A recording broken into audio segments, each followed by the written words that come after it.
Les doy la bienvenida al Congreso de Enseñanza de Diseño en la Universidad de Palermo. Muchas gracias por haberse inscrito, por participar con sus ponencias. Como ya les decía Agostina, el tiempo de duración de cada una de las ponencias es un máximo de 10 minutos. Aproximadamente. Traten de no explayarse más de ese tiempo para así le damos lugar a todos los que van a leer.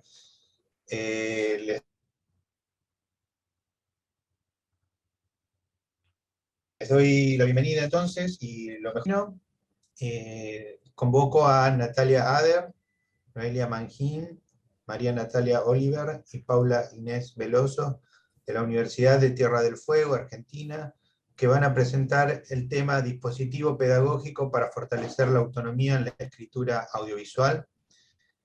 Y bueno, mientras se van preparando, si ya están listas, Yo por acá estoy, no sé, dicen, Nati. y arrancamos. Sí, también, Bueno, el tiempo cuando de gusten. ustedes, arranquen con eso, entonces yo les aviso si se están pasando de tiempo o algo así, por privado. Dale, Así que dale, bueno, muchísimas buenísimo. gracias, arranquen ya mismo.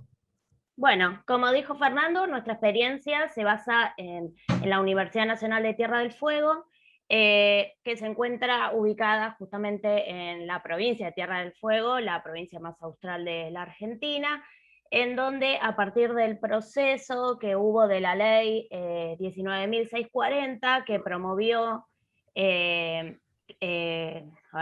promovió el impulso económico, muchas de las familias de otros lugares se trasladaron hacia esta provincia tan austral y hizo que de esa forma creciera, ¿no? La población local.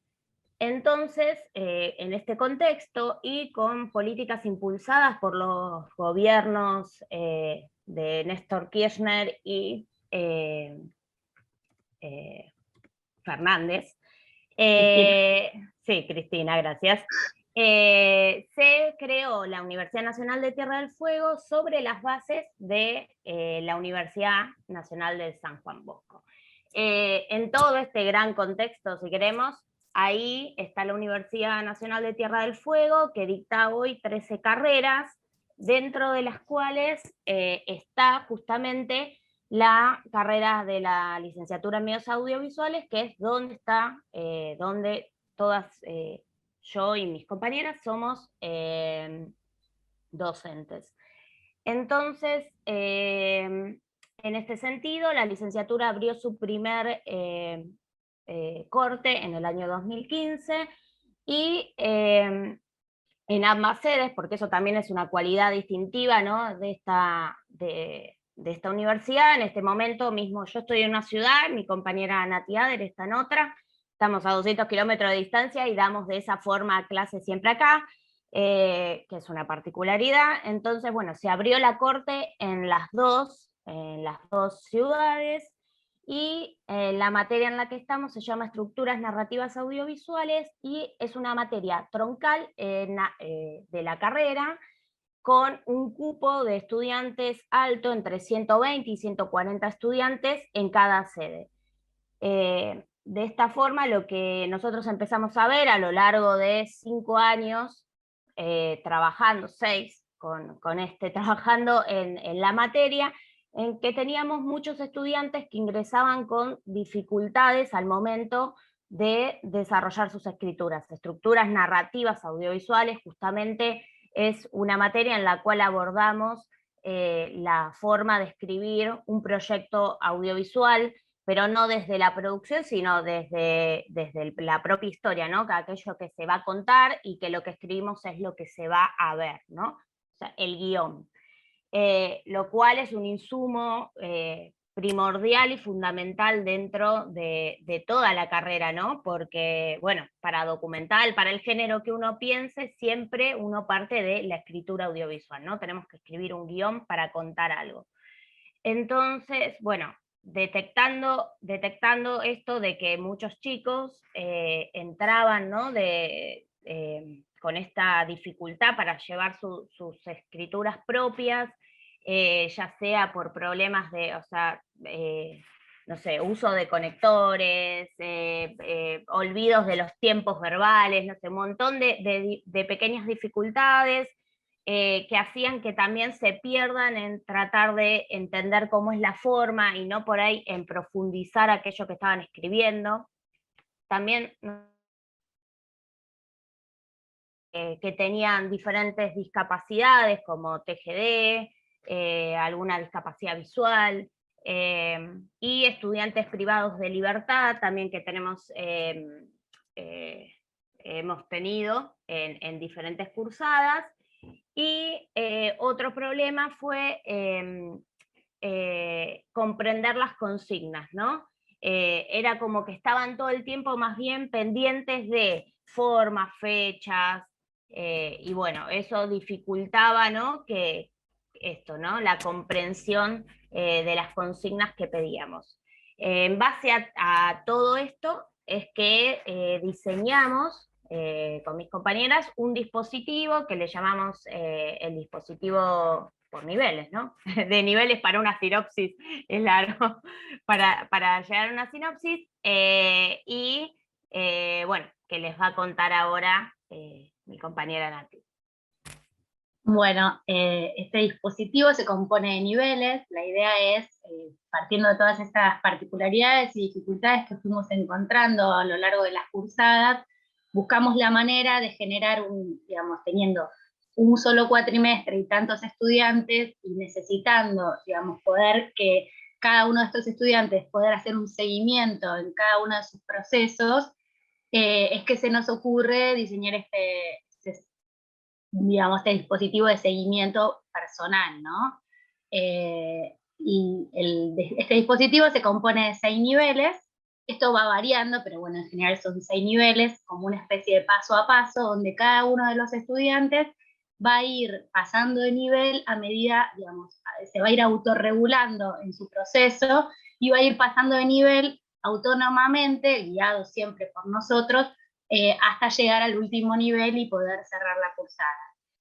Rápidamente cuento un poco de qué van los niveles por el poco tiempo y vamos a cerrar.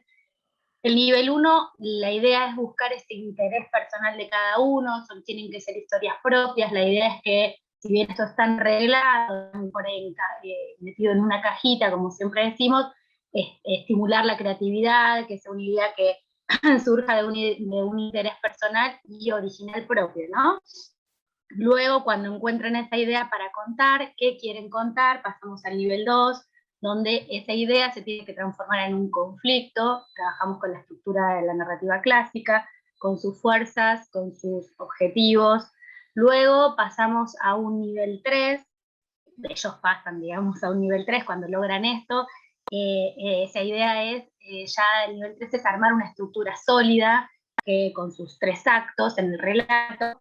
Luego pasamos al nivel 4, ellos pasan al nivel 4 si logran estos pequeños objetivos, desafíos que tiene cada uno de estos niveles, y donde ahí trabajamos la jerarquización y la organización de la escritura, del texto, ver qué puntos tienen más débiles y cómo fortalecerlos. Luego pasan al nivel 5, donde se trabaja más profundamente el desarrollo de los personajes, y luego pasan por último al nivel 6, donde ahí se verifica ya más cuestiones de estilo, forma, verosímil, vocalización, etc. La idea es que, concluyendo, digamos, cómo fue la experiencia durante estos 6 años, es que finalmente todo esto se consolida en un libro de cátedra, que si todo sale bien en 2022 ya va a estar listo, donde ellos van a tener ese material accesible y sistematizado para que este seguimiento también pueda estar organizado en un texto que pueden tener ellos en su casa y que les quede para el resto de la cursada. ¿Qué puntos fuertes vemos de este dispositivo? Bueno, en un principio nos parece que la narrativa clásica es un gol, digamos, es una buena idea, porque lo que hace es interpela como sus saberes previos, es una primera forma de contar que la adquieren los estudiantes desde la primaria. En la secundaria se revisa y bueno, a partir de eso es como tender un puente interesante para empezar. Es una materia primer cuatrimestre, primer año. Consideramos también interesante esta posibilidad de que el estudiante pueda trabajar desde su propio avance, autorregular, digamos, trabajar sobre el error, y el error que sea revelador desde ellos, ¿no? Como que ellos puedan encontrar en su propio proceso qué les falta para poder pasar. Y nosotros, como facilitadores de búsqueda de estrategias y herramientas para que puedan dar ese salto. Y no nosotros, digamos, marcando siempre el error, sino desde sus pares o desde ellos mismos.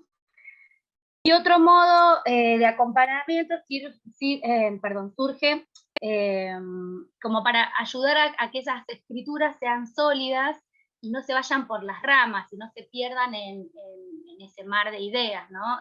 Ese apuntalamiento permanente para que puedan llegar a un recorrido, a un arco dramático conciso.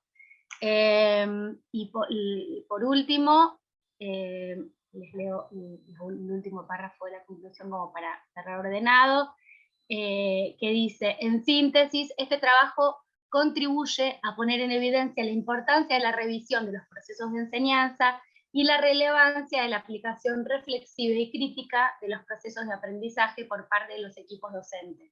Nosotras estamos en permanente también aprendizaje, porque este dispositivo nos hace poner todo el tiempo en juego cómo ir, ahí ya terminó, ahí te veo, cómo ir redondeando. Dicha tarea desafía la capacidad creativa y moviliza la experiencia acumulada en pos de una búsqueda de mejores herramientas y metodologías para la práctica pedagógica. Particularmente en este caso, para el diseño de un dispositivo pedagógico que atiende las necesidades de los estudiantes a partir de la lectura y del diagnóstico de las dificultades reiteradas en 6 ciclos de enseñanza. Eso es todo. Muchas gracias. Gracias. Fernando, no te escuchamos, estás muteado. Ah, sí, tiene razón. Bueno, muchas gracias Natalia, muchas gracias Noelia, María Natalia y Paula Inés Veloso por participar por la Universidad Nacional de Tierra del Fuego. Y ahora, mientras se van preparando, Alejandro Folga, Natalia Bota y Ana Pertzel, ellos pertenecen a la Facultad de Arquitectura, Diseño y Urbanismo de Uruguay. Muchas gracias por participar. Y ellos van a presentar el tema Transformaciones de la representación conceptual tridimensional en tiempos de virtualidad. Bueno, si ya está todo listo, arrancamos. ¿Estamos? Bien. Muy bueno, bien. gracias. Gracias. Ahí se empieza a compartir. Bueno, primero una pequeña presentación de nosotros y del curso del que vamos a hablar. Este curso, que se llama Métodos y Procesos Creativos, MPC para hacerlo más corto, es un curso del primer ciclo de la carrera de arquitectura, o sea, el primer año, son estudiantes de primer año que empiezan la carrera de arquitectura, de la Facultad de Arquitectura, Urbanismo y de Diseño y Urbanismo, perdón, de la UDELAR, somos de Montevideo, Uruguay. ¿Ah? Los docentes que integran el curso son varios, pero en este caso la ponencia la presentamos Natalia Bota, Ana Pertzel y yo, Alejandro Folga. ¿Ah? Lo que vamos a mostrar básicamente es la propuesta académica, un poco en líneas generales, porque no daría el tiempo para explicarla en detalle. Vamos a explicar un poquito cómo funcionan las entregas, y en particular una pieza de entrega, que es la que nos interesa desarrollar en esta ponencia, que es la representación conceptual tridimensional. Y por último, vamos a hablar de lo que sería la nueva normalidad, ¿no? Esta cuestión de las clases no presenciales, el distanciamiento que implica la pandemia y todo lo que implicó en cuanto a las modalidades de dictado de los cursos. Y cómo esa situación afectó nuestra asignatura y cómo le buscamos la vuelta para poder continuar con lo que hacíamos o de alguna manera adaptarlo a esa situación y en ese camino de adaptación obtener algunas cosas positivas, que es lo que venimos a compartirles a ustedes. Bueno, ahí están viendo un diagrama, que es básicamente un diagrama temporal, lo que aparece arriba, donde tiene una serie de etapas, ¿no? Hay un módulo 1 que es un ensayo, un módulo 2 donde se van haciendo distintos análisis de una obra de arquitectura. En este curso, MPC, lo que hacemos básicamente es analizar obras de arquitectura existentes, los estudiantes analizan obras de arquitectura existentes, organizados en equipos, ¿no? Generan una serie de análisis, ese análisis después se concreta o se resume en una síntesis, que es una pieza que ahora vamos a explicar, y hay un trabajo de ensayo también proyectual muy corto, que en definitiva esto se despliega a lo largo de un semestre. El trabajo, como dije, se desarrolla en equipos, y tiene como pieza central o como pieza de culminación de todo este proceso una maqueta conceptual, ¿no? Las maquetas, que es un poco el tema al que venimos a hablar, en el aprendizaje proyectual cumplen distintos roles. Por ejemplo, el rol más común es que ayudan a visualizar, son una herramienta para visualizar las espacialidades y las volumetrías de los proyectos, ¿no? O sea, ayudan mucho en el proceso de ideación de los estudiantes. Pero este no es un curso de proyecto. Nosotros lo entendemos de otra forma, ¿no? También, obviamente, las maquetas son piezas de entrega a la hora de presentar una propuesta.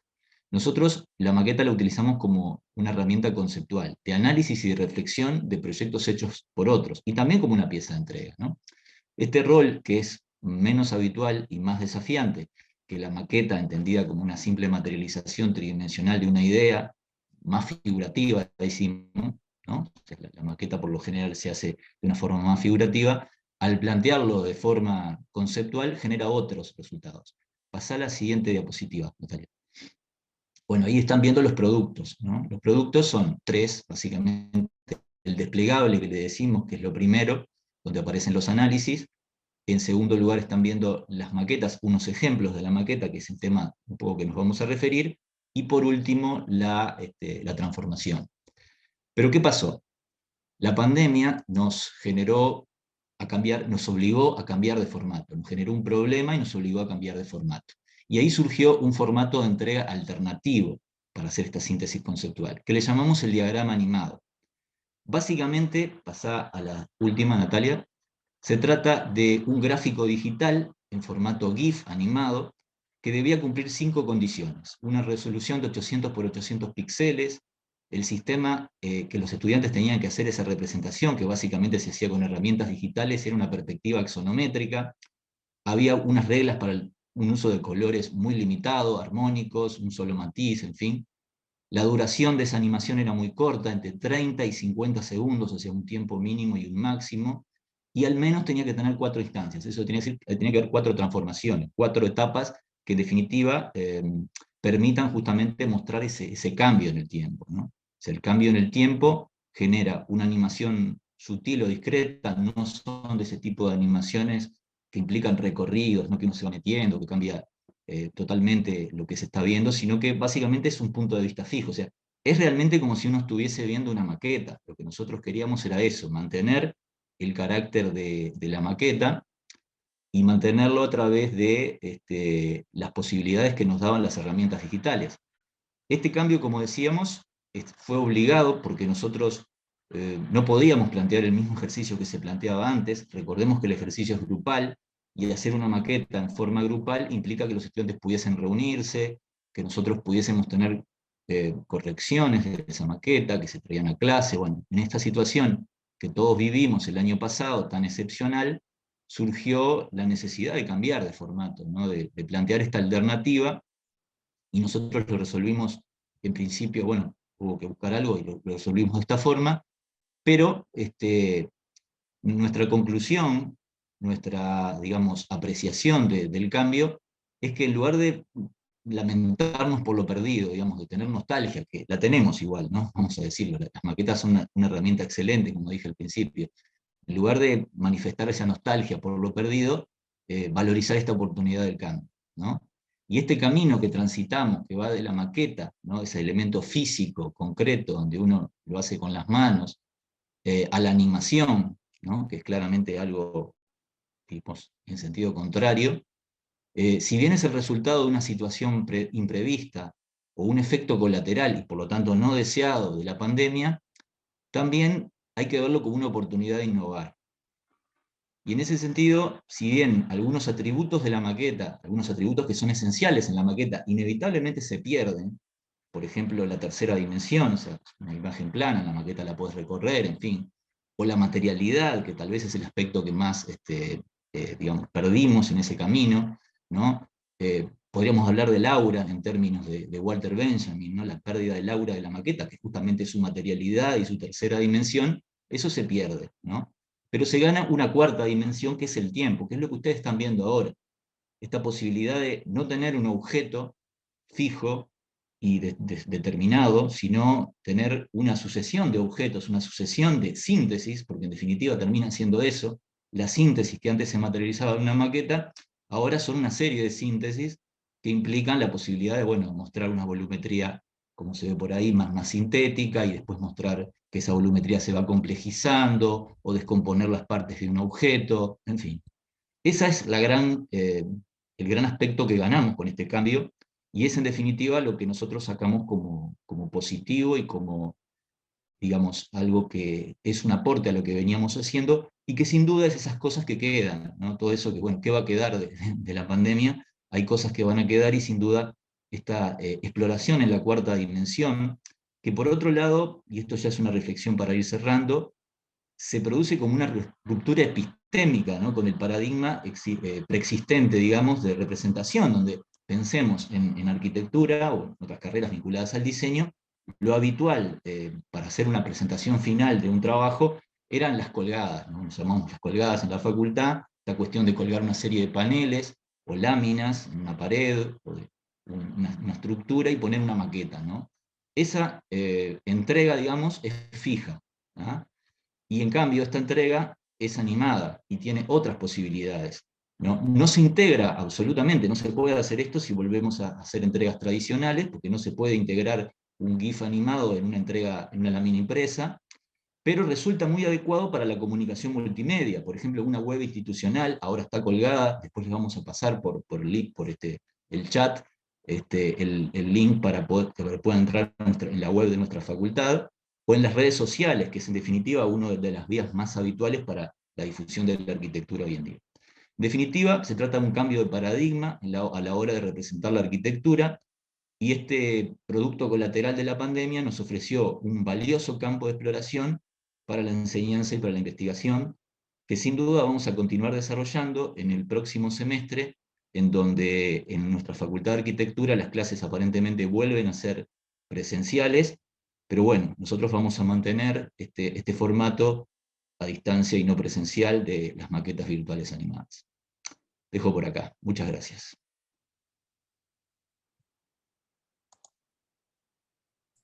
Muchas gracias, Alejandro. Bueno, y mientras le pido a José Luis González Cabrero, de la Universidad Autónoma de San Luis Potosí, México, que se vaya preparando. Su tema es Estrategias innovadoras en la formación integral de diseñadores industriales. José Luis, muchas hola, gracias buenos por días. participar, y bueno, tenés 10 minutos, adelante, muchas gracias. Perfecto, voy a compartir pantalla y comienzo.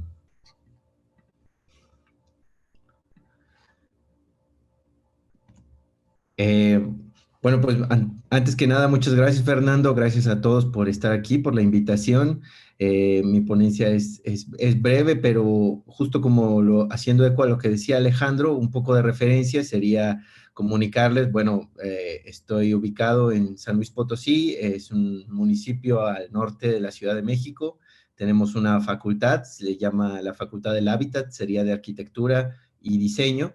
Y ahí, bueno, soy el encargado del programa de diseño industrial. Entonces, estas estrategias innovadoras para la formación de estudiantes de diseño industrial, bueno, es una parte situada en el caso estudio de un proyecto pues muy similar al que nos comentaba Alejandro. Se llama Taller de Síntesis y es una materia integradora, como bien seguramente lo tienen muchos de ustedes, colegas en sus universidades, en donde los estudiantes pueden materializar sus ideas. En el caso del diseño industrial, bueno, pues es la producción de estos objetos para elevar la calidad de vida.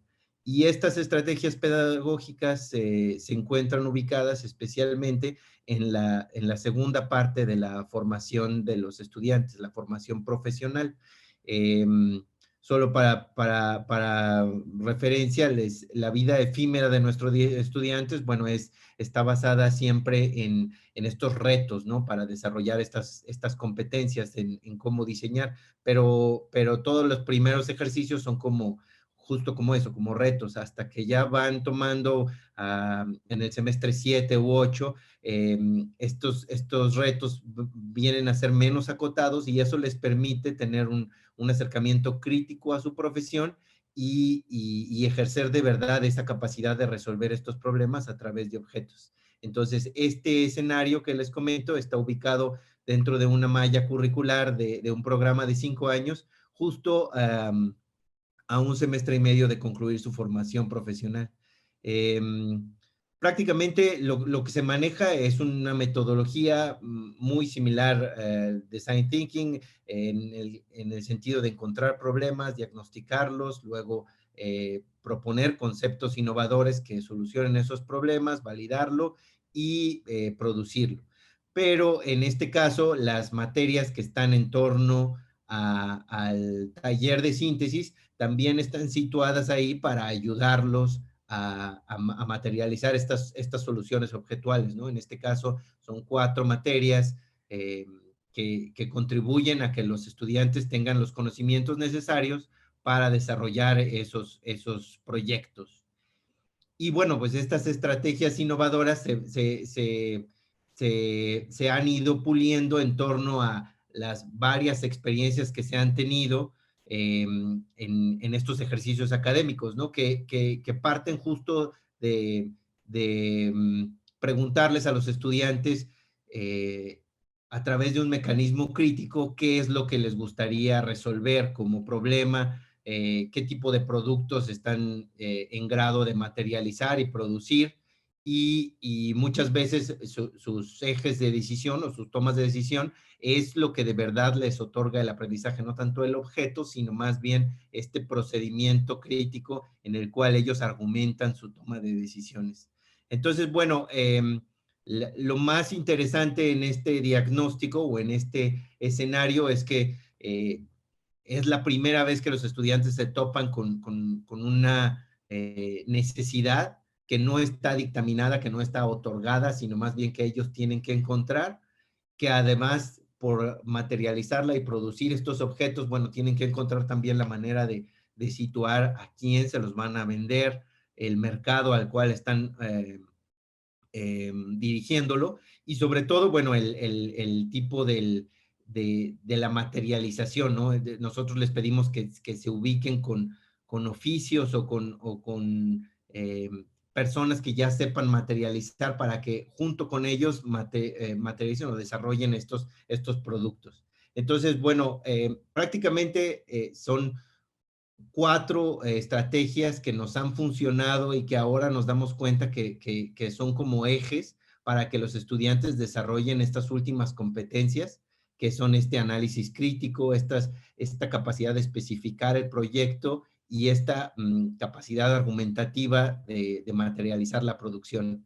La primera es un proceso de enseñanza situado. ¿A qué me refiero con esto? Bueno, les voy a explicar un poquito estas cuatro estrategias en torno a este objeto, que es un resultado de un alumno que hizo un organizador de escritorio, y prácticamente la primera, que es este aprendizaje situado, bueno, es que el alumno de verdad o los estudiantes de verdad analicen su contexto y empiecen a encontrar usuarios reales, contextos reales, datos que les permitan darse cuenta que eso es un buen proyecto a perseguir, y sobre todo esto, ¿no? El valor de la territorialidad o de la localidad, los recursos que tiene alrededor, todos estos saberes que están entretejidos muy cercanos de ellos y que tal vez no los habían individuado antes. Entonces, este primer aprendizaje situado les permite de verdad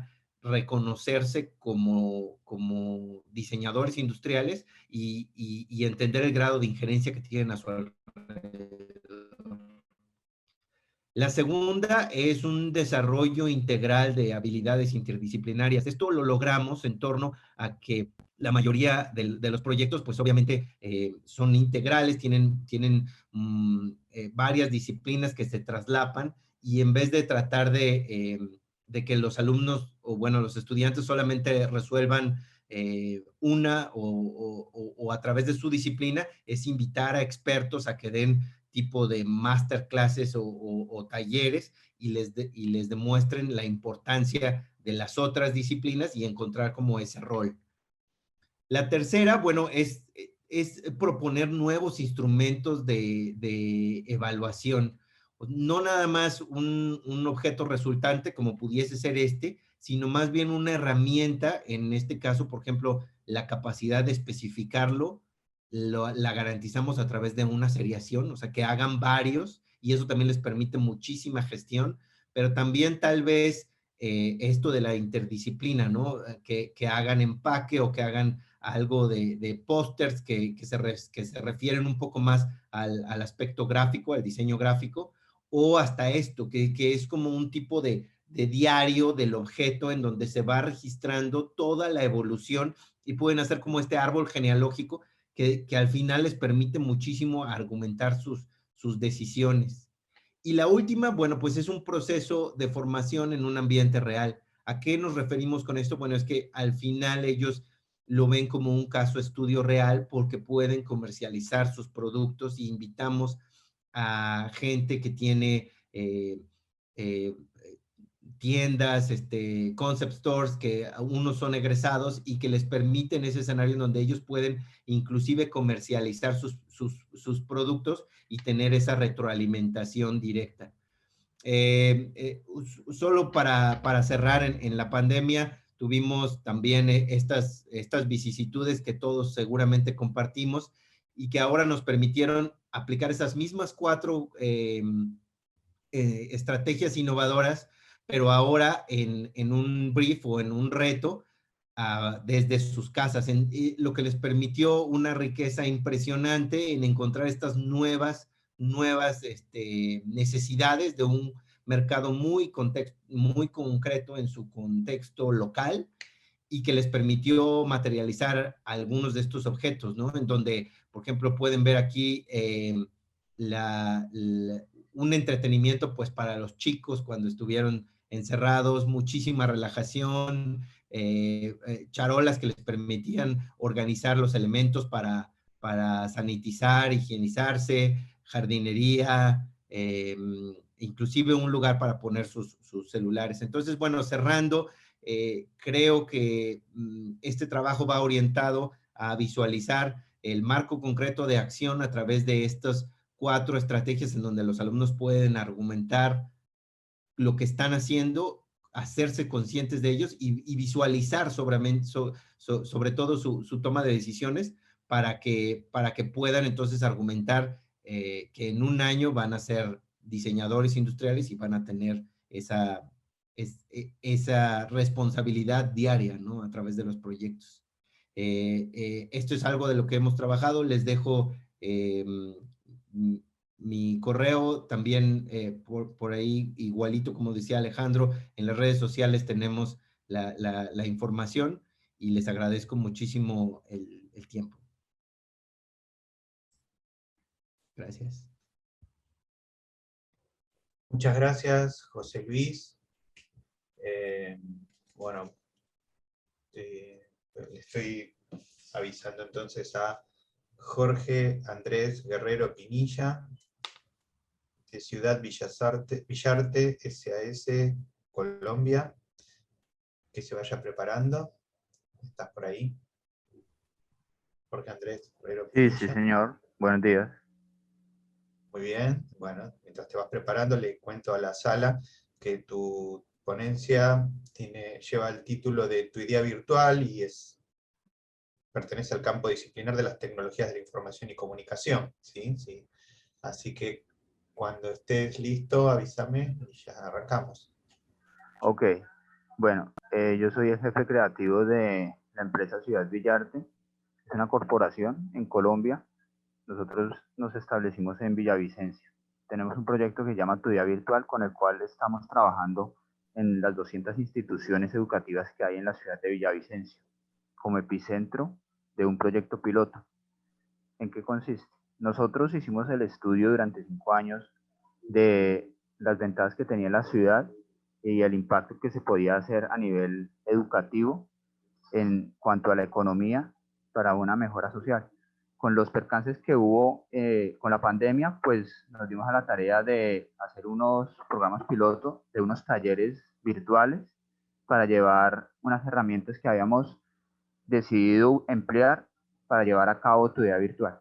Tu Día Virtual tiene como objetivo orientar las estrategias pedagógicas para el aprendizaje y desarrollo de técnicas de animación y dibujos animados desde las aulas de clase. Esto teniendo en cuenta que no había una manera de aprovechar la capacidad de contar historias con las tecnologías contemporáneas en Colombia y más que todo en la ciudad de Villavicencio, ¿sí?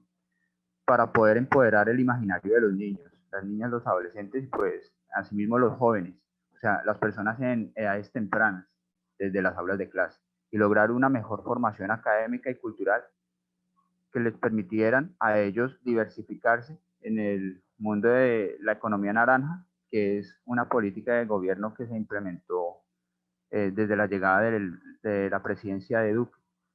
Bueno, el proyecto de Tu Día Virtual lo llevamos a cabo con base en 4 herramientas. La primera es una serie web que tiene 60 capítulos.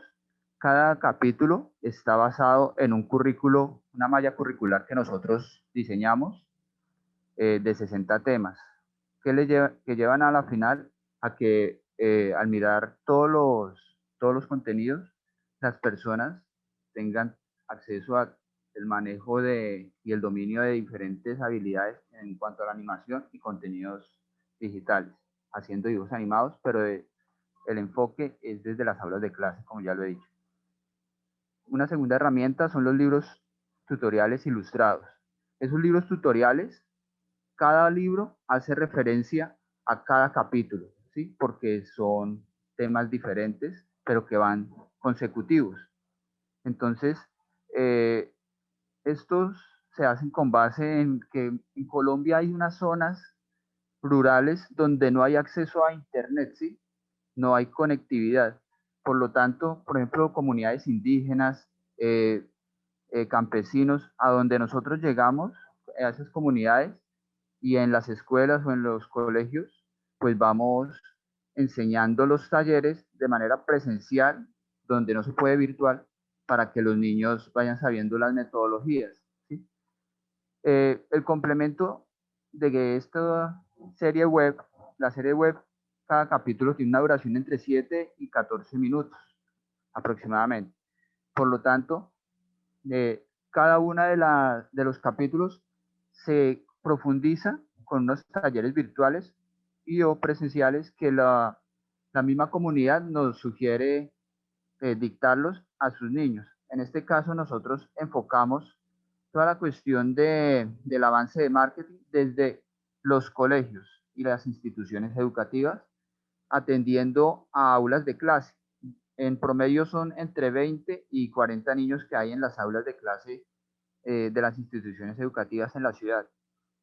En cada una de las instituciones pues se forman grupos de 20 chicos y esos 20 chicos los estructuramos ya para dictar los talleres en grupos de 5. Entonces, por ejemplo, en un grupo de 20 salen 4 grupos y cada grupo hace una obra audiovisual que pues la entrega y lo que estamos haciendo para referenciar todos los trabajos que ellos tienen, pero de una manera incluyente para no dejar perdido el avance que ellos van haciendo evolutivo durante todo su proceso académico.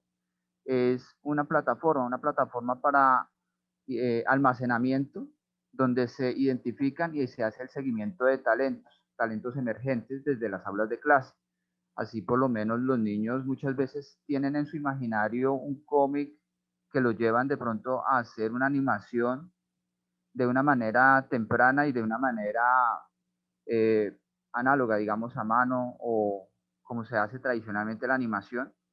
Y después con el avance, digamos, de unos temas más avanzados que hay en unos capítulos, digamos, posteriores, después de 30 capítulos, hay alusión al uso de software, como por lo menos la familia Adobe, los software que de manera contemporánea se están empleando y que ya son una ayuda, pero sabiendo primero, entrando por la parte tradicional de la animación.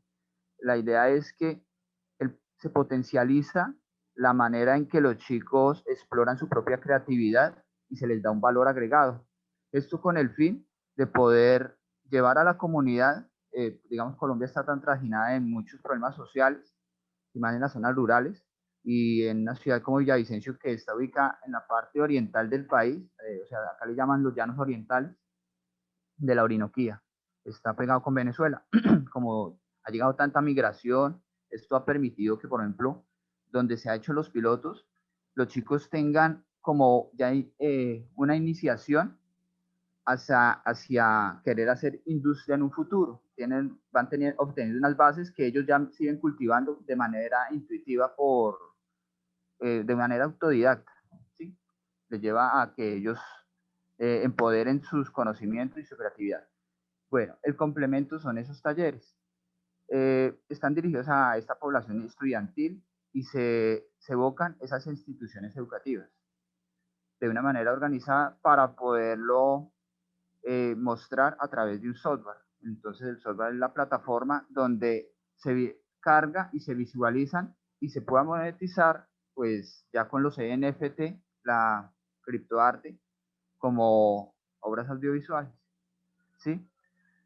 La duración de la serie, el proyecto está en 18 meses, ¿sí? El concurso de tu vida virtual es una de las fases que después de hacerse los 60 capítulos, se piensa llevar a cabo con epicentro en Villavicencio para que se pueda desarrollar de manera continua anualmente. Entonces, primero pues se hace de manera local, la idea es aspirar a tener después un público, ojalá regional a nivel de nacional y después Latinoamérica, ¿sí? Se proyecta a mediano plazo, en 5 años, poder hacer el evento Tu Día Virtual de manera internacional. Pero por ahora se está haciendo el pilotaje, primero enseñando desde las aulas de clase. Esto con el fin de llegar a generar la feria Comic Con, ¿sí? De manera local, pero para talentos emergentes, porque vemos que las Comic Con están para ya empresas establecidas y que ya tienen un auge a nivel mundial, o por lo menos las que se hacen a nivel local en los diferentes países. En Colombia hay una Comic Con, por ejemplo, se hace con referencia a lo que ya hay en la industria cinematográfica y audiovisual. Nosotros lo encaminamos a los talentos emergentes porque hay mucho talento que en el camino se va perdiendo y los chicos en su vocación o sus talentos se desvían hacia profesiones que muchas veces no les son favorables porque no tienen la vocación para ello y se meten en un sistema económico que muchas veces les genera unas circunstancias difíciles. O digamos en Colombia está pues arraigada la cultura del narcotráfico. Nosotros hemos encontrado que por el lado del arte y digamos de la parte audiovisual con los contenidos digitales y enfocándolos hacia los dibujos animados, pues hay unas garantías de estabilidad económica grandes, ¿sí? Viéndolo en el mercado global. Pero si por lo menos se empiezan a inculcar desde edades tempranas el manejo de esas tecnologías y a explorar su creatividad con un seguimiento de talentos e identificación de talentos en edades tempranas, pues se logra ahí sí no el mediano, sino el largo plazo, generar un Producto Interno Bruto con base en los contenidos de la industria de la animación en Colombia. Pues esa es la proyección a largo plazo. Ahorita se están haciendo el pilotaje, pero desde las aulas de clase, para lograr una cobertura, primero en la ciudad de Villavicencio y llevarla a todas las estancias del país, que en total son 1.125 municipios, ¿sí? Eso en cuanto a tu vida virtual. Eso es todo. Hola. Fernando, no te Gracias, escuchamos. Jorge Andrés. Y mientras le pedimos a Luján Martínez, Gustavo Javier Cabrera, de la Universidad Nacional de Río Negro, Argentina, que se vayan preparando. Y el tema que proponen es la abstracción como eje, desde la exploración sensible de la forma hasta la configuración de experiencias espaciales en el taller vertical de Morfología 1. Adelante. Bueno, buen día para todos. Inicio yo, Luján Martínez, estoy con Gus Cabrera, que es compañero de la cátedra. Nosotros vamos a leer nuestra ponencia, así que arrancamos. El taller vertical de Morfología 1 es una asignatura común a 2 carreras en la Universidad Nacional de Río Negro, Arquitectura y Diseño de Interiores y Mobiliario. Se trata de un espacio de exploración concebido para ampliar el repertorio formal de los estudiantes, habilitando procesos de búsqueda y experimentación anclados en la abstracción. El objetivo de esta directriz es desentenderse de las problemáticas funcionales y programáticas del proyecto para concentrarse fundamentalmente en la dimensión perceptual. Se busca así que los estudiantes puedan desarrollar el pensamiento abstracto y analizar los espacios desde perspectivas laterales, desnaturalizando la mirada normalizada para agudizar la percepción de su propio entorno y descubrir potenciales recursos en la creación de espacialidades intencionadas. Esta perspectiva tiene un fuerte anclaje en movimientos fundantes de la morfología moderna. La escuela de la Bauhaus se presenta como un hito que orienta a los recorridos propuestos por la cátedra. Cabe mencionar que Laszlo Moholy-Nagy ha sido un referente potente para pensar los primeros ejercicios planteados en la cursada. Recuperamos sus reflexiones y prácticas artísticas en torno a la fotografía porque hemos utilizado este medio, una auténtica lengua franca entre estudiantes jóvenes, para hacer ejercicios compositivos que atiendan a la abstracción como premisa. El concepto de fotografía abstracta rige estas actividades reponiendo los aportes de Moholy-Nagy, tanto en su producción artística como en sus reflexiones teóricas. Sus exploraciones con la fotografía de los años 20, donde el acento está puesto en la luz, modulada por materiales de diversas opacidades y texturas, sirven como disparador para realizar observaciones que permitan ejercitar el pensamiento lateral. Este enfoque también tiene su correlato en un arquitecto que ha teorizado respecto a la importancia de la dimensión perceptual del espacio construido, Stephen Hall. Su libro, Cuestiones de la Percepción, Fenomenología de la Arquitectura, compila una serie de ensayos realizados desde esta perspectiva. Se trata de reflexiones originadas en vivencias personales donde sus propios recorridos en construcciones emblemáticas como el Panteón o Ronchams son el insumo para volver a analizarlas desde una mirada subjetiva. Sus descripciones no solo atienden a la escala, las dimensiones y a los aspectos formales, sino también a la pluralidad de experiencias que resultan de recorrer los espacios en circunstancias heterogéneas. Hall habilita un abordaje de la forma anclado en la experiencia fenomenológica, lo cual resulta pertinente para afirmar los objetivos planteados desde la cátedra, que busca estimular al estudiante a expandir horizontes de sentido más allá de las experiencias prácticas de producción que se proponen desde el taller. Los ejercicios planteados a lo largo de la cursada tienen como objetivo la conceptualización formal del lenguaje visual y arquitectónico, pero estas conceptualizaciones están sujetas en todo momento a la agudización perceptiva como objetivo primordial. La abstracción en el taller. Para dar cuenta del modo en que esta propuesta cristaliza en la práctica pedagógica, narraremos brevemente un recorrido por las actividades del taller. Iniciamos la cursada desde el análisis del color y sus relaciones con la forma. La actividad consiste en el abordaje de los sistemas de ordenamiento del color, para posteriormente recurrir a los mismos en la configuración de esquemas cromáticos, explorando su potencia en la alteración de una selección de obras pictóricas que se utilizan como matrices. La actividad es orientada mediante objetivos compositivos diversos pautados como guía. Es así que sobre las obras pictóricas seleccionadas, los estudiantes deben experimentar la utilización de diferentes paletas cromáticas para modificar intensificar, minimizar o alterar las intenciones originales del autor por medio del análisis del color como fenómeno físico, atento a las posibilidades que el mismo brinda en términos perceptivos. Una vez introducidos en el universo de la forma desde las cualidades cromáticas, el siguiente ejercicio pone el acento en la composición, realizando experiencias diversas que permitan reflexionar respecto a las variables que operan en el proceso creativo y las cualidades compositivas que se constituyen como categorías conceptuales.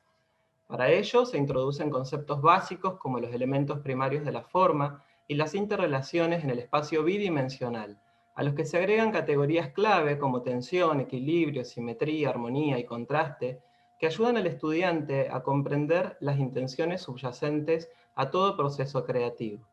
En la práctica, las formas que componen la obra pictórica se desprenden de las relaciones establecidas para dar lugar a nuevas composiciones, buscando realizar nuevos ordenamientos intencionados con el objetivo de lograr una percepción nueva, única y original. En tercer lugar, la experimentación morfológica se expande al campo de la tridimensión. Lo que en un principio se percibió como bidimensional se transforma en volumen y comienza a percibirse en términos espaciales, traspolando las posibilidades compositivas exploradas en el trabajo práctico anterior al espacio tridimensional. Los elementos primarios de la forma se desprenden del plano para producir interrelaciones propias de esta dimensión, incorporándose así la multiplicidad de puntos de vista de la forma, la noción de volumen tangible y el concepto de espacio. El pabellón como recurso para la exploración espacial. Luego de haber indagado en la forma desde el pensamiento abstracto en la y en la tridimensión, en este último trabajo práctico que condensa todo lo anterior, nos sumergimos en el espacio, buscando generar experiencias perceptuales y sensoriales en quien lo habita y lo transita. En esta instancia pasamos de la escala abstracta a una escala concreta, la escala humana. La tipología elegida para esta exploración es el pabellón, tipología efímera que se despoja de un programa específico y de una materialidad permanente, permitiendo que el estudiante pueda profundizar y focalizar sus búsquedas en los estímulos sensoriales que desea crear para quien recorre este espacio único. Los pabellones han sido manifiestos de cada época. Constituyen piezas cargadas de significado, claves en la arquitectura, compartidas en y con el mundo. Sus inicios están asociados a la Revolución Industrial. Nacen como territorio fértil para la experimentación en el marco de un capitalismo que comenzaba a tener un alcance global. Fueron los hijos preferidos de las exposiciones universales, eventos que mostraban el grado de avance de economías que se hacían fuertes en la innovación tecnológica. En este contexto se inscriben pabellones emblemáticos como el Crystal Palace de Paxton, que despojó al objeto de su masa estructural y permitió la creación de espacios flexibles de grandes luces. En las décadas siguientes, su rastro pionero fue seguido por el pabellón L'Esprit Nouveau de Le Corbusier, el pabellón alemán de Mies van der Rohe y Lili Reich, y el pabellón Philips de Le Corbusier y Xenakis, entre tantos otros. En la actualidad, los pabellones siguen siendo incubadora de conceptos que varían desde mecanismos para generar conciencia medioambiental, pasando por el uso de materiales experimentales, hasta juegos sensoriales de luz, color y formas. Sobre este último tipo de exploración concentramos nuestra atención, en tanto se detienen en la experiencia vivida por el usuario. Sintonizados en esta frecuencia se encuentran los pabellones de Jean Nouvel y de Cés Lascano, así como el pabellón flotante de Cés Lascano para la Trienal de Arte de Brujas.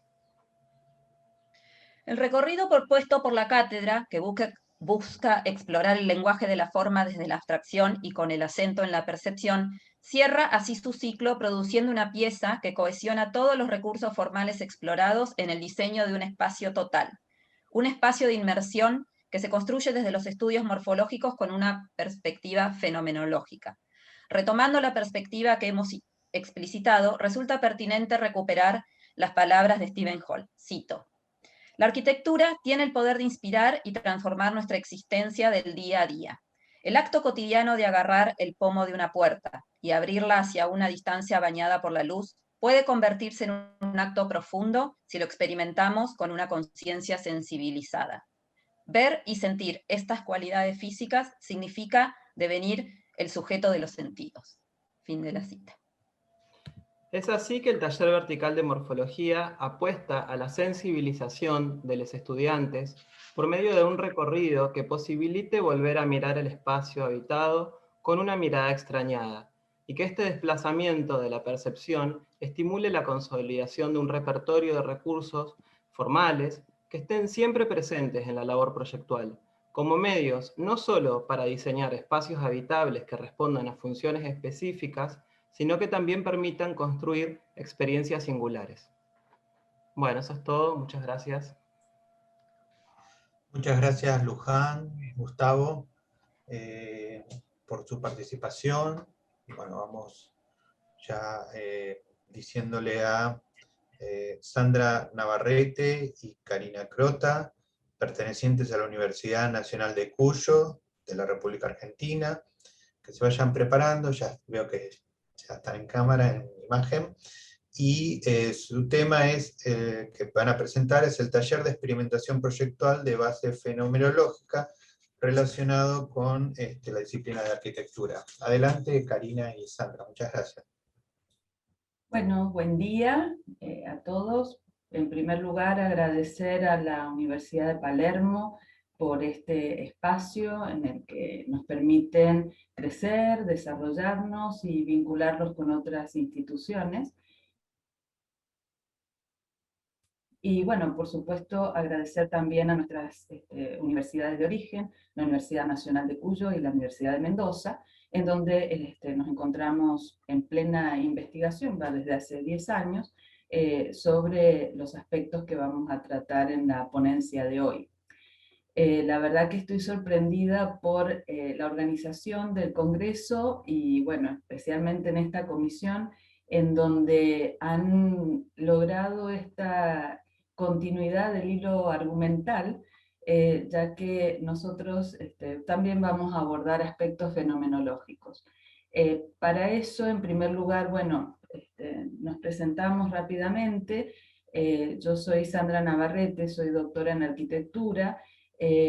Hace varios años que nos dedicamos a la investigación en fenomenología y neurociencias como estrategia de validación empírica de nuestras investigaciones, y desde hace 6 años he organizado una diplomatura de posgrado en arquitectura fenomenológica en la Universidad Nacional de Cuyo. Nuestras investigaciones están vinculadas con investigaciones también de Washington, con el doctor Julio Bermúdez, quien a su vez está vinculado con Alberto Campo Baeza, Stephen Hall y Peter Zumthor, que fue quien dio la charla inaugural de nuestra, Juhani Palasma, que fue quien dio la charla inaugural de nuestra diplomatura. Así que bueno, valía la pena hacer esta referencia para establecer esta conexión impresionante.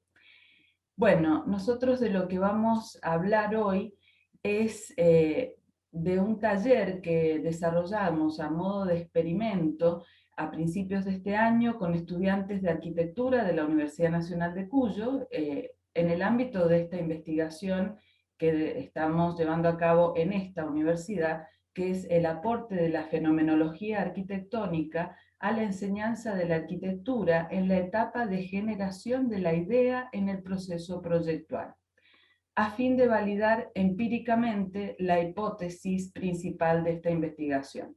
Para ello tuvimos que realizar un experimento con, bueno, todas sus condiciones y variables controladas. El objetivo propuesto fue fortalecer el proceso proyectual tradicional a fin de humanizar la arquitectura. La estrategia metodológica adoptada fue incorporar lógicas proyectuales fenomenológicas en la etapa de la generación de la idea. La fenomenología en el diseño incluye los diseños, la percepción, particularmente la fenomenología de la segunda mitad del siglo XX con Merleau-Ponty. La primera instancia que formuló Husserl tenía más que ver con el proceso de abstracción al que mencionaban recién, con la reducción eidética, pero cuando entramos en la segunda mitad del siglo XX y el avance del existencialismo, bueno, vamos a tener esta fuerte impronta de la importancia de la existencia de los sentimientos y de la sensibilidad. Estos términos forman parte del lenguaje habitual de la práctica proyectual, en la que se involucran experiencias estéticas, sensibles, para lograr una aproximación integradora y humanizada a la idea generadora de la obra a diseñar. Es decir, salir del propio objeto, ya sea de diseño en cualquiera de sus ámbitos, industrial, gráfico, con un objeto volumétrico como es la arquitectura, pero salir de esa concepción del objeto para ingresar a la humanización del espacio, en donde lo que prioriza es la presencia del sujeto y su propia experiencia del espacio. Este taller fue constituido, se desarrolló durante 3 meses en 3 módulos.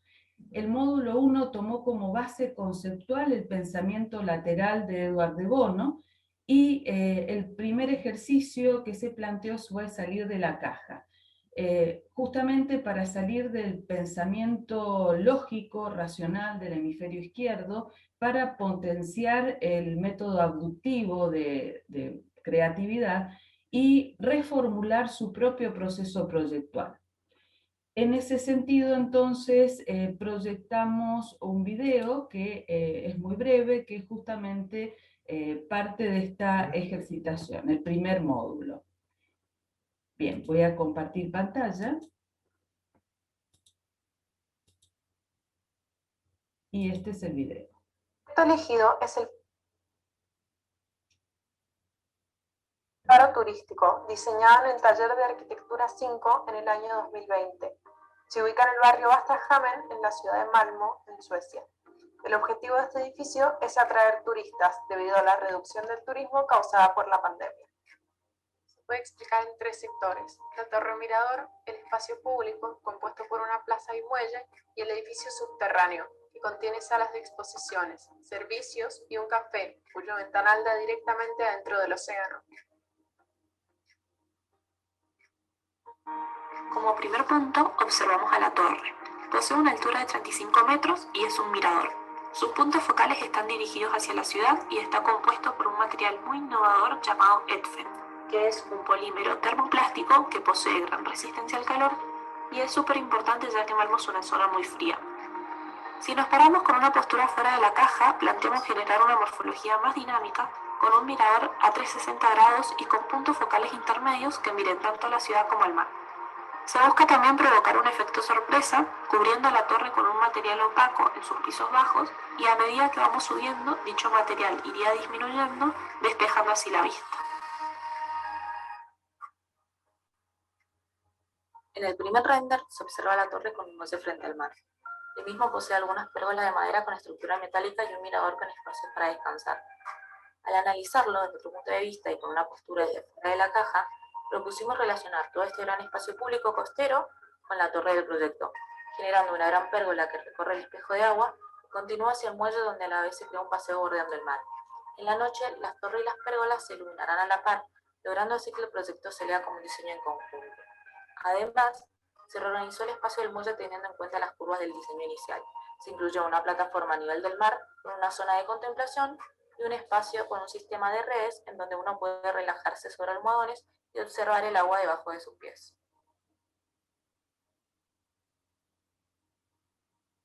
En esta imagen observamos el patio central.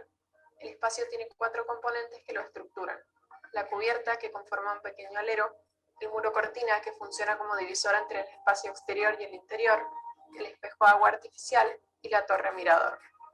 La propuesta fuera de la caja comienza por hacer el espacio habitable. Se plantea un alero más amplio que convierte la vereda en galería. Se montan finas cadenas y paneles de vidrio para que el agua escurra por su superficie, congelándose con bajas temperaturas y creando un espacio de experiencias sensoriales. Finalmente se plantea un puente para observar el hielo desde un punto casi sumergido en el agua y para acceder a la torre de forma frontal. En la siguiente imagen observamos el café submarino. Este sitio fue proyectado debido a la importancia que tiene en la cultura sueca la hora del café, conocida como Sika. Como propuesta inicial, Se planteó un espacio con un acceso totalmente transparente que en su interior tiene unas escalinatas con mobiliarios y mesas que permiten disfrutar la hora del café, pero también de la vista del mar. En la propuesta fuera de la caja, lo que buscamos fue generar un camino hacia el acceso que carezca de luz, para que el visitante pueda experimentar una visión más focalizada del mar al acceder al café. También en su interior usamos un material que refleja la luz y el movimiento del mar.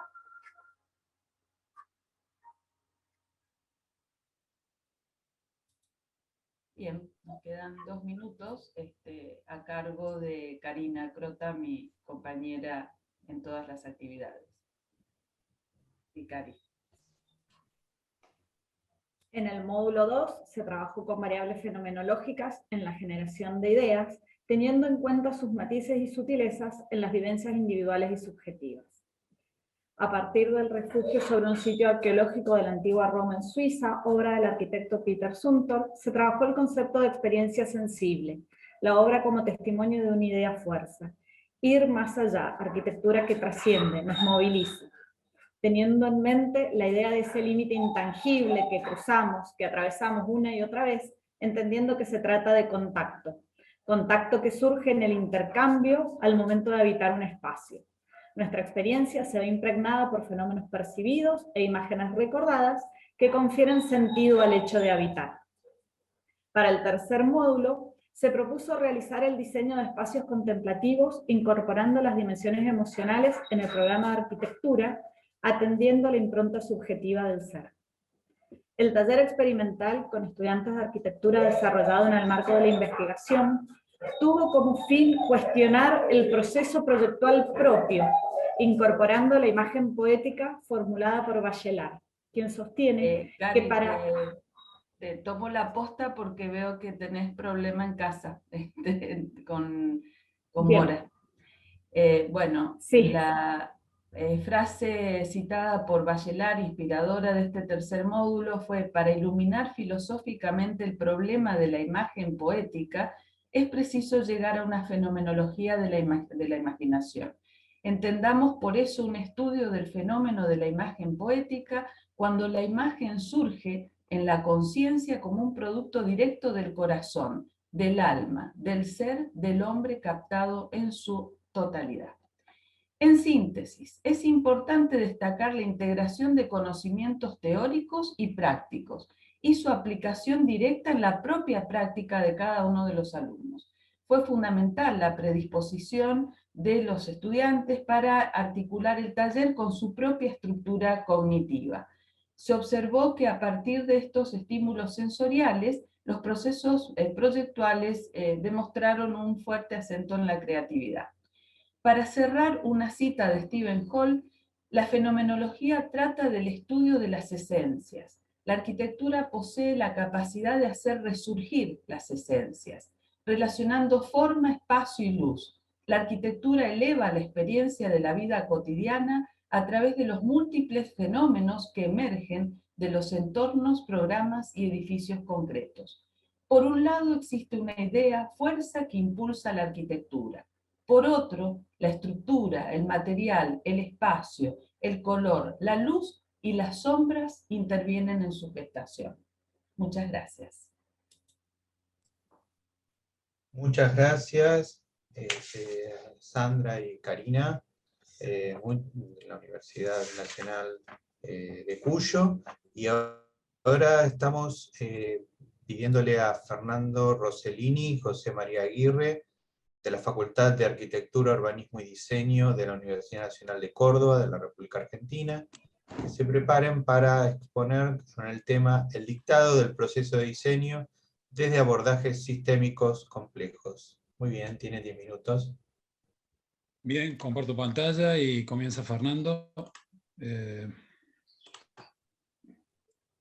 Bueno, hola a todos y todas. Yo soy Fernando Rossellini, diseño industrial de la carrera de diseño industrial de la Facultad de Arquitectura, Urbanismo y Diseño de la Universidad Nacional de Córdoba. Bien, el tema que nosotros abordamos es las diferentes temáticas que se toman en las asignaturas de cuarto nivel, cuarto año de la carrera, y las diferentes posturas con respecto a este elemento que nosotros consideramos estructurante dentro de la propuesta pedagógica de estas dos asignaturas, ¿sí? Primera apreciación, el aprendizaje del diseño nosotros creemos que se da sobre la simulación de la práctica profesional, ¿sí? Y esa simulación de la práctica profesional tratamos de que sea lo más verídica posible, que se acerque a la realidad. A diseñar se aprende diseñando y con la simulación de la práctica. Esta simulación de la práctica se apoya en lo procedimental, que es el proceso de diseño, básicamente, que nosotros entendemos que existen 6 etapas, pueden ser alguna más o una menos, pero 6 etapas básicas: investigación, programación, conceptualización, ideación, resolución, verificación o comunicación, de acuerdo a la cátedra, ¿no? Y como decíamos anteriormente, todo esto de la simulación de la práctica profesional más el proceso de diseño se estructuran y se organizan en base a las temáticas que se les plantean a los estudiantes año a año. Esas temáticas implican tanto a las personas, la actividad, el contexto donde se va a desarrollar esa actividad, y por supuesto los productos ligados a esos elementos que son los elementos básicos de todas las temáticas. ¿Sí?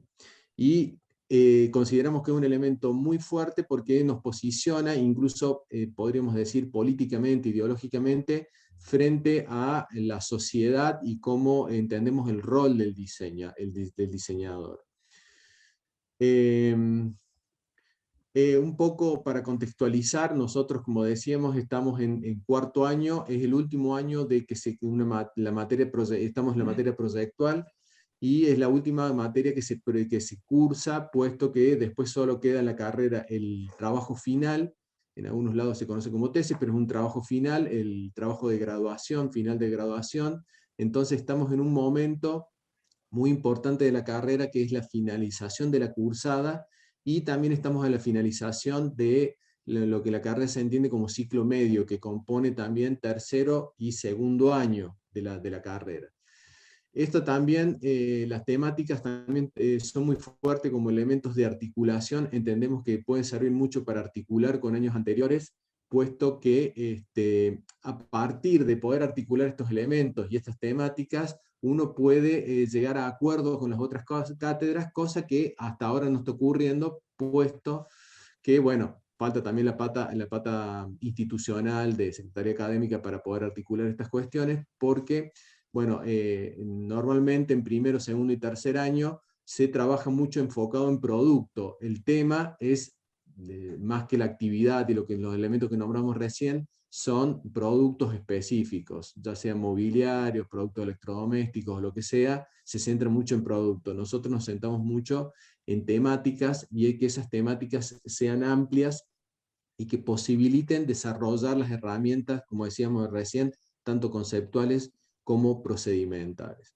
Entonces ahí se da toda una dinámica de posibles articulaciones con niveles anteriores al nuestro.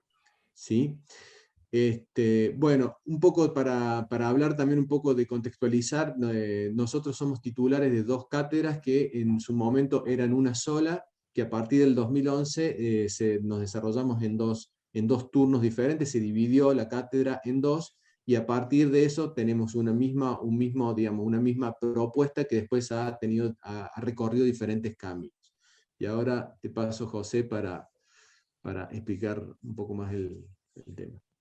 Bien, como decía Fernando, esto ha resultado en un interesante experimento, digamos, pedagógico, porque de salir de un tronco común, de lo que fue su propuesta pedagógica para ganar su cargo de titular, allá por el 2008, si mal no recuerdo, Fer, yo luego quedo como profesor adjunto, y al dividirse los turnos, quedamos cada uno a cargo de un turno, el del turno tarde y yo del turno mañana.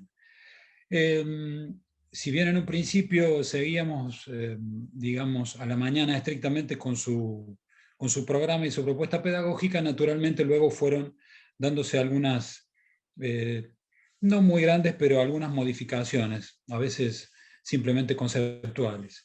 Pero se planteó una cuestión interesante en cuanto a la diferencia entre la selección de problemáticas, que como decía Fernando recién, siempre en cuarto año trabajamos con el eje de una problemática general de la cultura y muy anclada en cuestiones sociales o en requerimientos o necesidades con un anclaje social muy fuerte. Si bien hay en apariencia una diferencia muy fuerte, porque actualmente el turno tarde a cargo de Fernando está trabajando sobre problemáticas generales dadas por la cátedra, y nosotros a la mañana trabajamos con problemáticas generales elegidas por los alumnos, esa diferencia no es tan importante en este sentido. Si bien a la tarde trabajan con una problemática general dada, que puede ser, por ejemplo, yo recuerdo últimamente que han estado trabajando, por ejemplo, con discapacidad en niños y los juegos en sectores públicos como plazas, o la dificultad de trasladar hijos o niños por adultos con discapacidad. Finalmente, el alumno, la alumna tiene la posibilidad de, dentro de esa problemática general, hacer una selección, una particularización, un recorte de esa problemática general. Entonces, finalmente está ejerciendo una libertad importante para nosotros. Por el contrario, a la mañana nosotros estamos dejando total libertad a que la alumna, el alumno venga traiga de su entorno cultural habitual alguna problemática general que él elige, que ella elige, pero como los trabajos son en grupo, de entre 2, 3, a veces hasta 4 integrantes, pero generalmente no superan los 3, a partir de la fase 2, de lo que sería programación, 2 de esos 3 alumnos están trabajando también, haciendo una ejercitación también de un trabajo sobre una problemática dada, sobre una problemática heredada, sobre una problemática en principio no elegida. En definitiva, no son importantes esas sutilezas o esas sutiles diferencias, sino lo que nos parece importante, y siempre lo hemos conversado con Fernando, es la fundamental libertad de ejercicio a la hora de una mínima selección, de un recorte dentro de la cultura para poder trabajar. Porque para nosotros los alumnos trabajan como a modo de sensores culturales. Ellos traen problemáticas de sus sectores sociales personales, familiares, concretos, y de esa manera se produce un muy interesante relevamiento de lo que la cultura le está pidiendo al diseño. La cultura, a partir de o a través de nuestros alumnos, nos está mostrando también qué es lo que el medio está necesitando. Y tanto sea que las problemáticas sean dadas por un equipo de cátedra, generales, o elegidas por los alumnos siempre se están recostando sobre problemáticas muy ancladas, a veces hasta en gran cantidad o en gran cantidad con el tercer sector, no solo el sector público sino el privado, sino trabajando con ONG o instituciones que también requieren del diseño y a veces no son como demasiado contempladas. Pero y en eso inclusive podemos observar alguna diferencia con lo que veíamos recién en algunas otras ponencias. Nos preocupa mucho la cuestión de los requerimientos locales, lo que la cultura nuestra está pidiendo. Eso también les aporta a las estudiantes una herramienta fundamental, que es trabajar con información accesible, información de fácil acceso, fundamentalmente a la hora de, en las etapas de investigación, trabajar con informantes calificados o encuestas que nos permitan acceder a personas que manejen realmente esa problemática sobre la que se está trabajando. Eso es, a modo de conclusión, lo importante, que a pesar de las divisiones o de las separaciones, siempre, en definitiva, estamos trabajando con un alumno, una alumna en libertad de elección de las problemáticas a trabajar. Con esto cerramos, no sé, Fer, si querés agregar algo más, si no, agradecemos simplemente. No, perfecto. Muy bien, Fernando, muy bien, José María. Les agradezco muchísimo en nombre de la Universidad de Palermo su participación. Y ahora le pedimos a Julieta Selem, de la Universidad de Palermo. Ella va a presentar, Julieta, hola, va a presentar el título, con el título ¿Se puede crear un puente entre el secundario y la universidad? Talleres preuniversitarios. Así que, Julieta, adelante. Muy bien, buen día, saludo a todos. Estoy compartiendo pantalla, ¿se ve bien?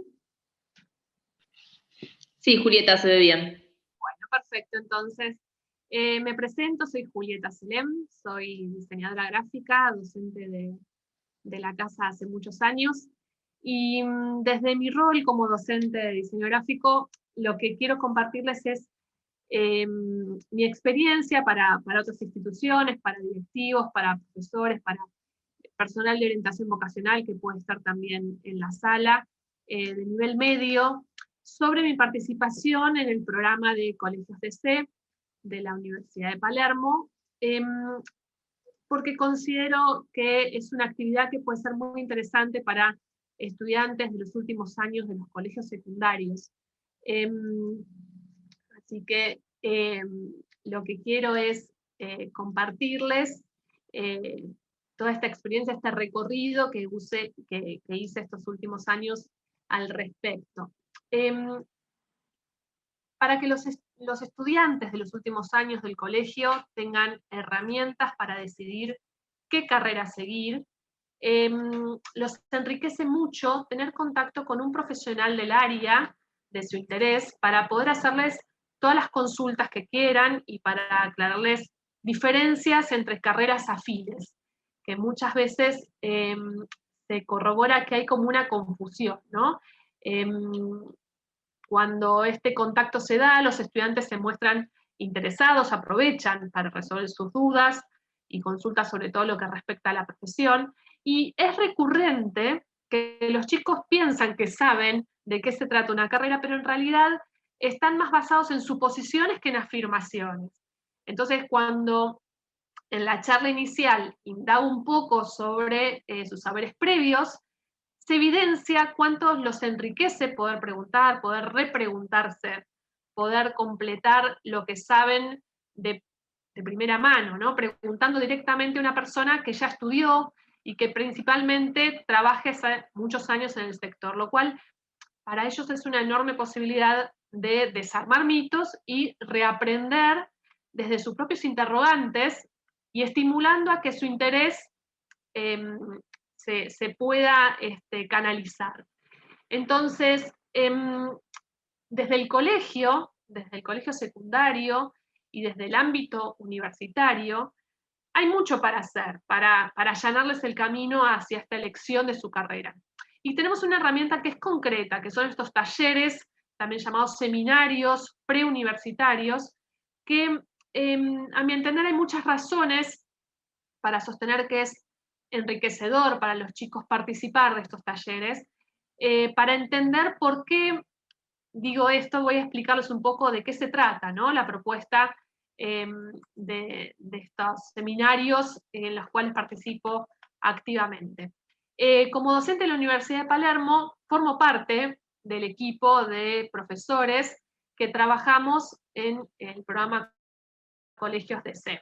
Mi experiencia en el programa se inició en los años 2011, hace muchos ya, y sigo participando en la actualidad con varios colegios secundarios. Bueno, ahora en la modalidad virtual, que se pudo adaptar perfectamente el curso que daba antes, por supuesto, en forma presencial.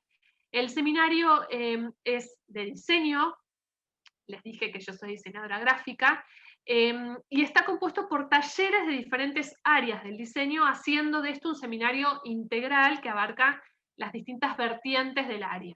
En mi caso, y desde mi rol y perfil profesional, dicto el taller específico de diseño gráfico y muchas veces también me tocó encargarme del encuentro introductorio que habla del diseño como disciplina, ¿sí?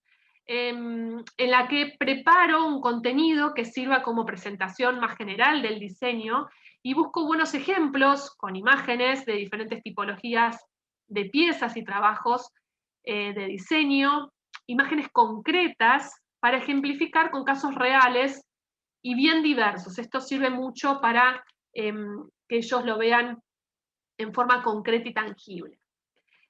Está dirigido a chicos de cuarto y quinto año y el objetivo principal es hablarles de las carreras, de ofrecerles una experiencia donde tengan un primer contacto con el área.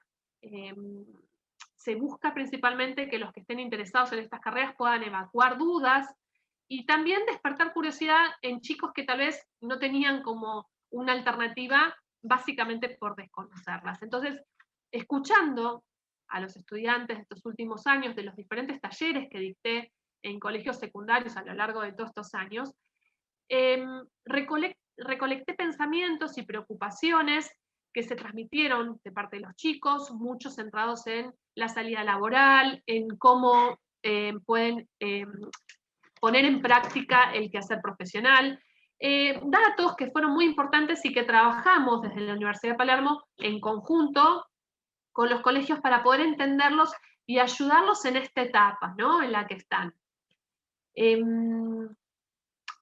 Vamos a pensarlo así, el colegio es su lugar conocido, su presente, su entorno familiar en el que les es afín, su entorno de seguridad. Y la universidad para ellos es lo nuevo, es el futuro inmediato que está lleno de preguntas, donde quieren imaginarse cómo van a ser, pero les falta el contacto real para sumar seguridad a sus intenciones. Entonces, en los talleres preuniversitarios, la estrategia de trabajo con los chicos es de aula-taller. Es una metodología que coincide con la filosofía de la Facultad de Diseño y Comunicación, que ahora les voy a explicar en qué consiste, en que los beneficios que aporta y los resultados son visibles y que se logran al finalizar el encuentro, ¿no?, por esta experiencia de aula-taller. Creo que acá me salté un slide. La dinámica de trabajo es guiarlos a partir y fundamentalmente de la experimentación, del hacer.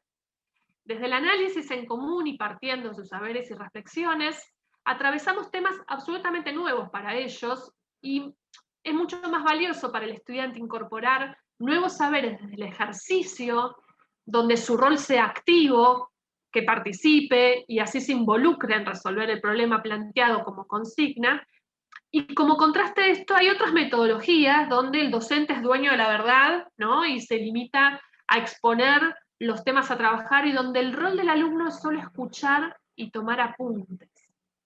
Esto no tiene nada que ver con la propuesta de trabajo de Universidad de Palermo, sino que el trabajo en el aula es activo, el conocimiento circula, hay experimentación, se promueve el hacer como actividad principal y donde equivocarse es parte del proceso de aprender y donde el docente tiene como rol principal guiar, ¿sí?, y acompañar el trabajo de cada estudiante buscando su real comprensión de los temas que se van dando.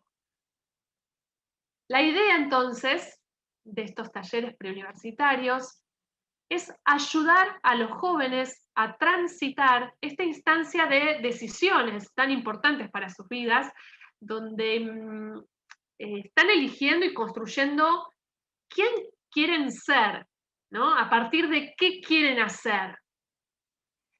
Para los chicos esto también es algo a entender, ¿sí?, que no están eligiendo una carrera solo viendo las materias de la cursada, sino más bien los invito y los estimulo a pensar, a imaginarse a ellos mismos cuando se reciban, en sus ámbitos laborales, hablamos mucho de esto también, en su tipo de quehacer diario, ¿no?, que conecten con imaginarse viviendo desde la profesión, mucho más allá de la etapa de la facultad, para desde ahí entonces poder elegir. Y qué mejor que contenerlos con experiencias que les den respuestas, que los hagan reflexionar y que los acerquen a lo que hoy para ellos es lo desconocido, que es su futura profesión. Para mí como docente y como profesional del área. Es un placer acompañar a los estudiantes de los últimos años de los colegios secundarios a tener este acercamiento con el diseño. Hay tanto para mostrarles, para contarles, para responderles. Es tan rico el espacio de interacción que se da, que disfruto estar en esta instancia con los grupos de los últimos años. Es un acercamiento desde un lugar distinto, desde un lugar inicial y previo a la carrera, donde tienen todo por delante, ¿sí? Todo por hacer, y entonces estar en esa instancia, en ese contacto, me parece para mí una experiencia muy enriquecedora. Así que bueno, eso es lo que les quería compartir. Muchas gracias por la atención. Que dejo de compartir. Muchas gracias, Julieta, por tu participación.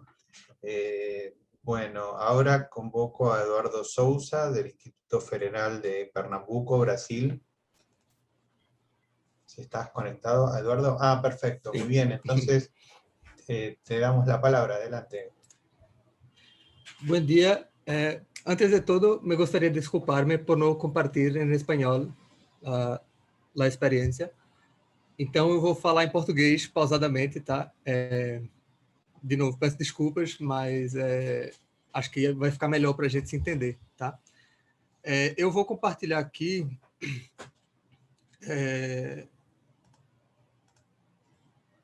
uma apresentação que eu sou professor do Instituto Federal de Pernambuco, que é esse local aí, e eu vou falar um pouco sobre essas oficinas estudantis autônomas que a gente tem realizado lá, certo? Eu sou professor especificamente do curso tecnológico de design gráfico, que tem apenas 2 anos de duração. Então, isso reduz bastante a nossa formação, né, nosso tempo aí para conseguir trabalhar com os estudantes sobre isso. E também, devido a essa estrutura curricular que a gente tem lá, cada semestre, né, cada um desses semestres aqui que estão sendo apresentados, eles são focados em um único projeto, de design gráfico, né? Cada semestre individualmente. E aí isso faz com que cada turma seja muito autônoma, né? Cada um desses semestres sendo modular, as turmas são autônomas e elas não interagem entre si na realização de cada um desses projetos, né? Então, por exemplo, a turma que está no 2º semestre, ela fica isolada e só se relaciona com as outras pessoas do 2º semestre que estão fazendo esse mesmo projeto editorial, enquanto o 3º semestre só se relaciona com esse projeto de identidade visual, e assim sucessivamente, tá? O que acontece é que, como toda carga horária é obrigatória e preenchida, isso faz com que os estudantes não tenham uma vivência extracurricular, não tenham uma vivência social com o resto do corpo discente. E o que isso acaba acarretando, na verdade, é que acontece um empobrecimento dessa vivência social, que é típica de uma formação do curso superior, né? Então, a ausência de tempo mesmo, né, de atividades extracurriculares, faz com que eles percam uma boa parte dessa relação de vivência, né? E isso chamou muito a minha atenção enquanto professor lá, e de outro professor, principalmente um colega, e aí a gente decidiu remediar isso de alguma forma, propondo justamente esse ciclo de oficinas estudantis, em que a ideia era que os próprios estudantes pudessem propor ideias de oficinas, né, que eles mesmos ministrariam para outros estudantes. Então, o corpo discente, ele autonomamente deveria organizar aí seus interesses, né, seu tempo e suas metodologias também de ensino, para que eles, nesse sentido, né, com essa atividade extracurricular, pudessem se encontrar, né, e começar a compartilhar suas próprias experiências, tanto com relação às competências de design gráfico, quanto com relação à própria experiência do curso, né? E aí tentar fazer alguma ligação mais entre essas pessoas, entre essa experiência social aí que estava tão fragmentada. E aí, em 2019, nós propusemos, né, abrimos um edital assim, para que os estudantes propusessem as oficinas que eles iriam ministrar uns para os outros. Só que nesse processo a gente acabou organizando, né, tomando a frente, como foi a primeira tentativa disso, nós professores, eu e meu colega, e deixamos só os estudantes para se dedicar a esse processo de montagem das oficinas e de ministrar as oficinas em si. E aí foi um sucesso, todo mundo engajou muito nesse processo, assim, e relataram experiências muito boas. E aí a gente decidiu fazer novamente, organizar isso novamente, só que dessa vez nós, professores, não estaríamos envolvidos. Elas seriam inteiramente autônomas, né, esse próximo evento, esse próximo ciclo de oficinas, que a gente deu o nome de Preocupe, que na verdade foi um trocadilho que a gente fez, porque a gente iria fazer, em 2020, um evento chamado Ocupe. E aí a gente meio que fez essa preparação, né, para o Ocupe, e fez esse trocadilho aí. Mas aí em 2020 eles precisariam organizar autonomamente, né, sozinhos de fato, a própria identidade visual, a própria divulgação, a própria seleção de oficinas e essa organização como um todo, que resultou, né, esse já foi o final do processo aqui que está aqui no slide, foi essa identidade visual que eles desenvolveram colaborativamente, né, em conjunto e autonomamente para esse ciclo de oficinas, né? Então, nesse processo, eles começaram a tomar as próprias decisões, tanto com relação à dimensão gráfica, né, dessa identidade visual, que é, de fato, uma competência típica, né, do design gráfico, quanto com relação ao próprio interesse que eles tinham e como eles iriam lecionar essas coisas uns para os outros, né? E aqui à direita a gente tem algumas fotos dessas oficinas ocorrendo, né, no nosso espaço pedagógico. E aí, o que me chamou muito a atenção e que se tornou muito relevante assim, para a nossa discussão é que nesse processo de inversão de hierarquia, né, em que nesses mesmos espaços em que eles eram apenas alunos, né, entre aspas, assim, eles tinham esse lugar social de só aprender, digamos assim, eles tomaram essa outra posição de tomarem decisões, de lecionar uns para os outros e fazer com que as próprias experiências deles fossem tão válidas a ponto de serem trocadas, né? Esse processo de valorização transformou completamente a relação que eles tinham com esse espaço pedagógico, de fato, né? E aí, no relato que a gente colheu depois, assim, depois a gente fez uma entrevista, né, para entender exatamente como é que foi esse processo para eles, eles relataram muito fortemente esse processo de autonomia e de tomada de decisão, de fato. Então, essa responsabilidade que eles assumiram fez com que eles tivessem outro tipo de relação com esse espaço pedagógico. E eles se sentiram muito mais responsáveis, muito mais autônomos, muito mais capazes de tomar decisão com relação não só a esse próprio evento, mas também à formação deles como um todo, e também aos projetos, né, que eles desenvolveram. E isso tudo baseado nessa lógica de aprendizado entre pares, né?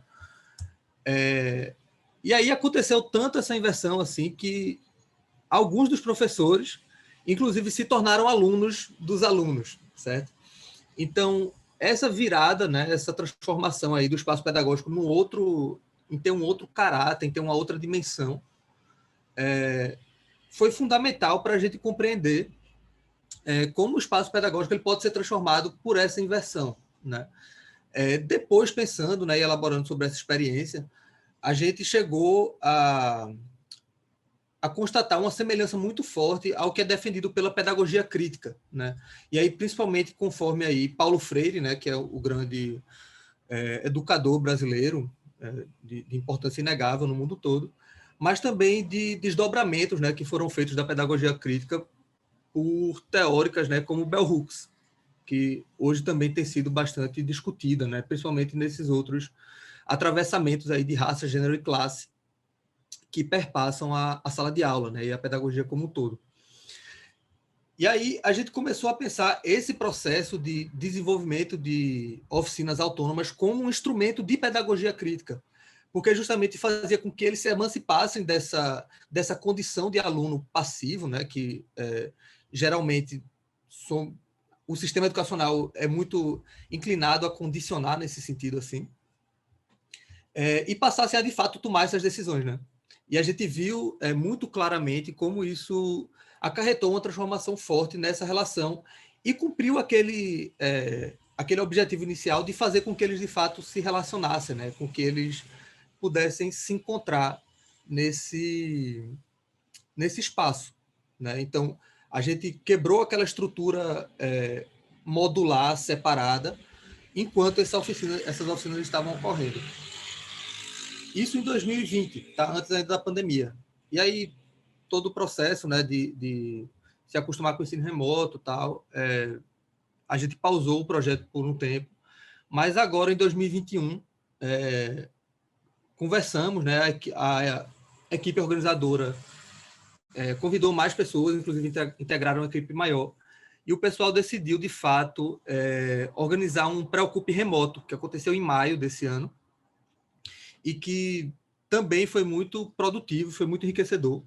E vocês podem ouvir, inclusive, os próprios depoimentos dos organizadores no nosso podcast, que lá no curso a gente também tem esse Desdesign, o Desdesign Podcast, em que eles puderam relatar e contar como foi o processo, que inclusive serve também de elemento documental, aí, caso interesse que isso seja, caso outros estudantes, outros professores queiram elaborar experiências parecidas, né, nos seus locais específicos, aí, nos seus espaços pedagógicos.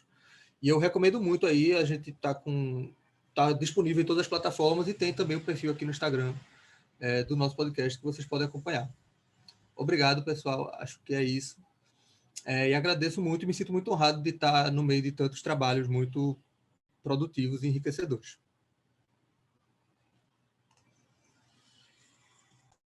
Muchas gracias, Eduardo.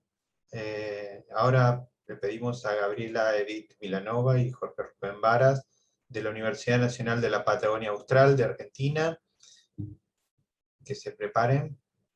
Están en conexión. Bueno, ambos van a presentar buenas tardes, presentar el tema Diseño de estrategias pedagógicas en entornos visuales en la educación superior. Muchas gracias.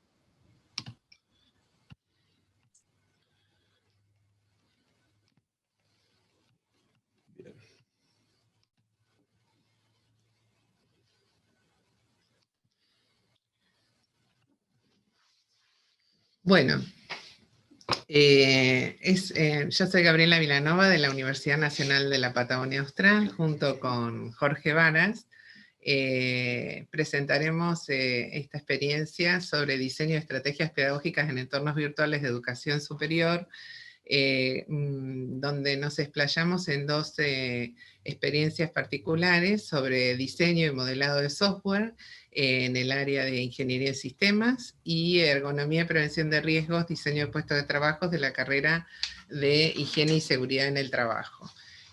Los antecedentes, es un gusto participar en esta mesa multidisciplinar. Nosotros trabajamos en el área de investigación en el grupo GIABA.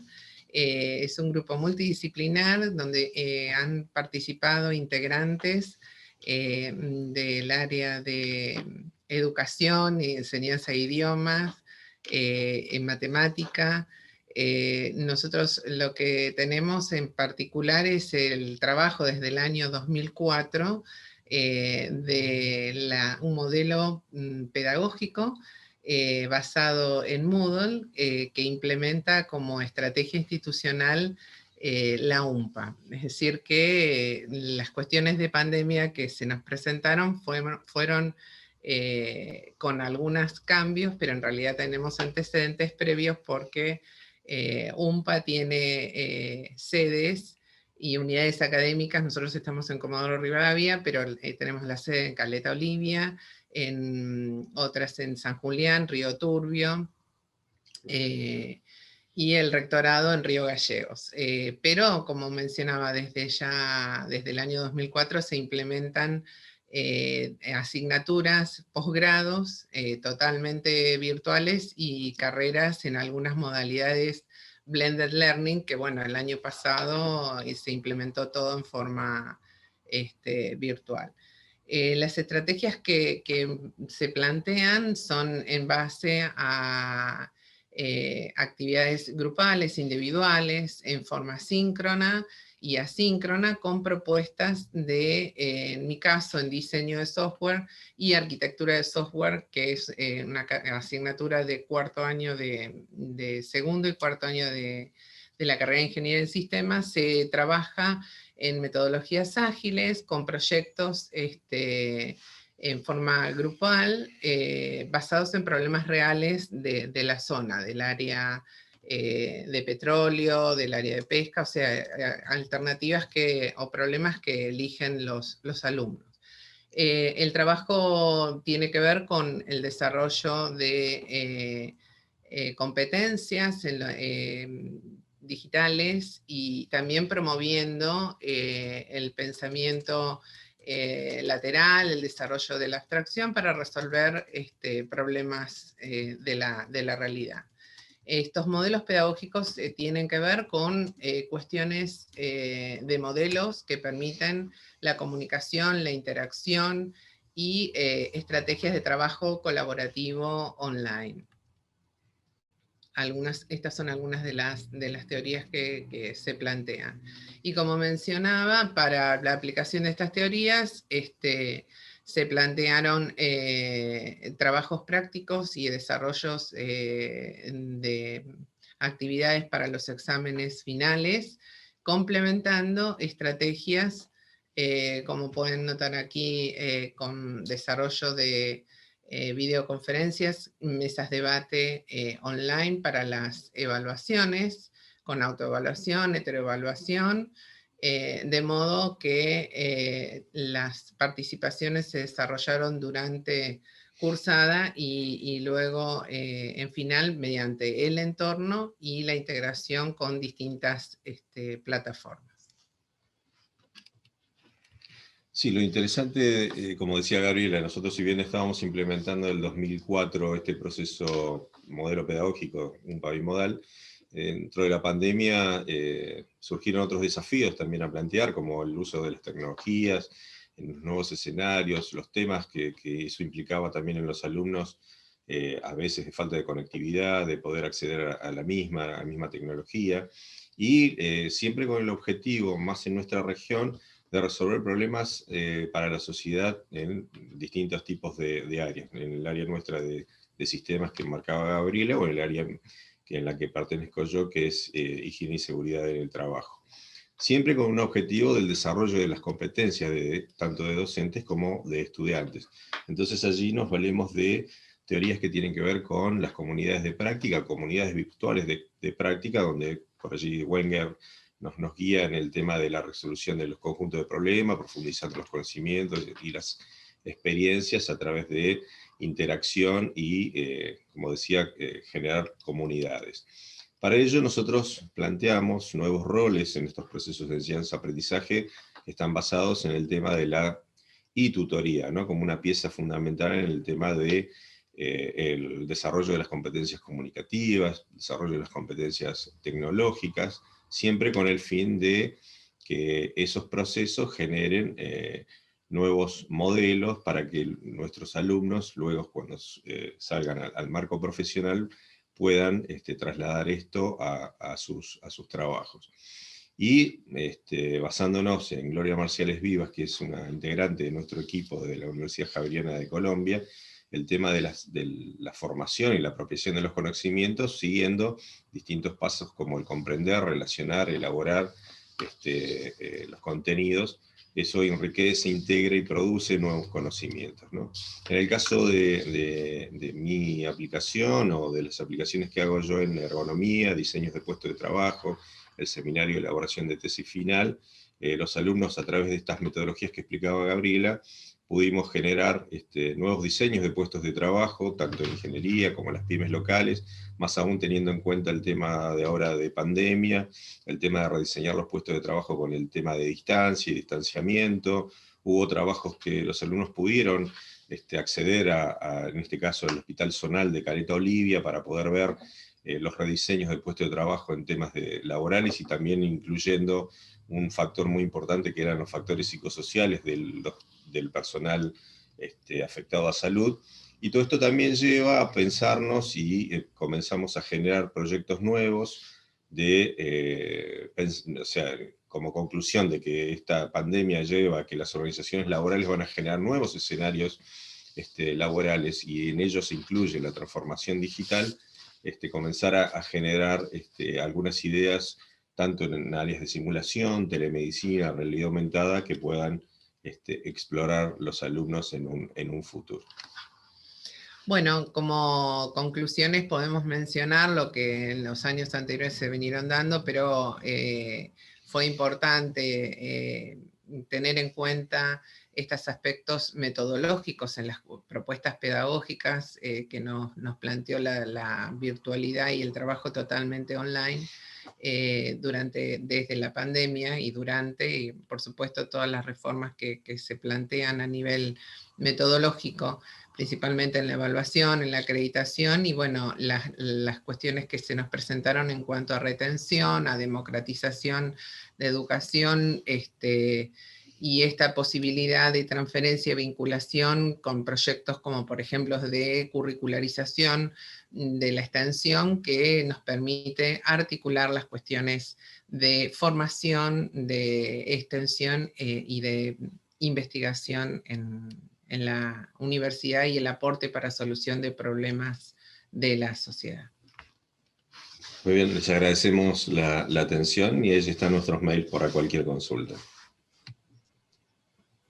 Muchas gracias a ambos por su participación. Quiero agradecer a toda la sala, a todos los expositores y expositoras que estuvieron, que participaron de este Congreso de Enseñanza de la Universidad de Palermo, de la Facultad de Diseño y Comunicación, en la Comisión 05, Estrategias Pedagógicas, y bueno, agradezco especialmente todas estas ponencias porque nos permitieron enriquecernos con el intercambio de conocimientos basados en desarrollo del pensamiento, a través de estimular la producción, la circulación y la recepción de ese pensamiento, el uso integral y el aprovechamiento integral del tiempo para todos los estudiantes en esta etapa virtual, y tratar de captar la atención con estrategias visuales y conceptuales que permitan al estudiante estar más conectado cuando no tenemos ese contacto visual propio de la educación presencial, y bueno, estas estrategias de adaptación a la producción de conocimiento en tiempos virtuales. La verdad que bueno, es fundamental en estos tiempos, y el trabajo de ustedes, que lo hayan expuesto en nuestro ámbito, es muy importante, y les agradezco mucho, la universidad les agradece mucho, y damos por finalizado el encuentro.